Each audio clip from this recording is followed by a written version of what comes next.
Hey guys, this is Alex from Portugal, and I'm going to talk to you about an interesting phenomenon that happens to sound waves. Okay, so we've talked this week about sound wave propagation, sound wave frequency, very basic physical properties of sound.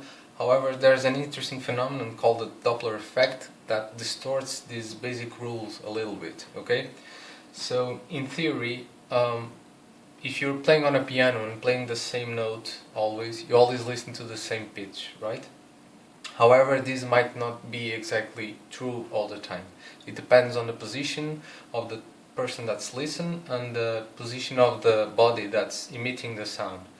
And this is the Doppler effect, okay? So you probably already listened to the Doppler effect. If you were standing near to a road and the car passed through you honking the horn, you would probably listen to something like this.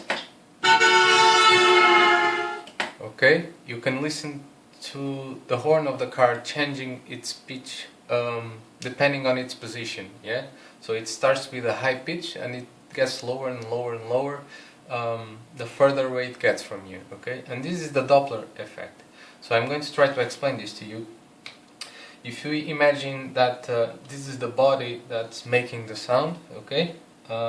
And it's emitting the same frequency of the sound everywhere, okay? So if you stand here, you'll listen to the same frequency as if you are here, okay? Because the distance between the sound waves is the same. However, if this same body is moving towards this direction, like here, the same thing does not happen. So what happens is, when the body was in the central position, it emitted the sound wave, then it moved to here, emitted this one, and then moved to here, emitted this one, and so on and so on. So the frequencies of the sound waves are not concentric anymore, they are further apart here and more concentrated in this region. So if you stand here, the frequency of the sound waves you hear is going to be much shorter than the frequency that you hear in this position here. Okay, so this is why if you stand here before the car arrives to you, you will hear a higher pitch, and then when the car passes you, you stand on this position and the pitch seems lower to you. Okay, so this is basically the Doppler effect and how it works. There's also an interesting thing about the Doppler effect, which happens when you have a body emitting a sound and moving at the speed of sound, okay?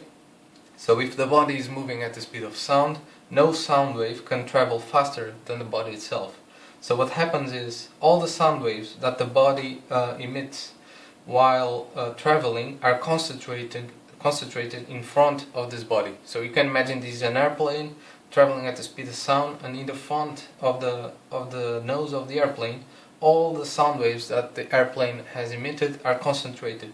So if you stand here, it's not a very pleasant experience, because you will experience something called a sonic boom, which is a big explosion of sound, because you're hearing at the same time all the sounds that are concentrated in front of the airplane, okay? And the Doppler effect is applied not only to sound, but all physical forces that are propagated through waves, like light, for example. So sound, you hear differences in frequency by different pitches. In light, you see difference of frequency by different colors.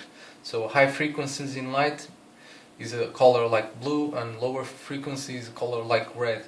And you can, for example, stipulate the distance and the traveling speed of stars by looking at their colors with very powerful telescopes, for example. That's how physics do to estimate speed of traveling stars. So I hope you enjoyed the explanation. I hope it was clear, and enjoy the rest of the course.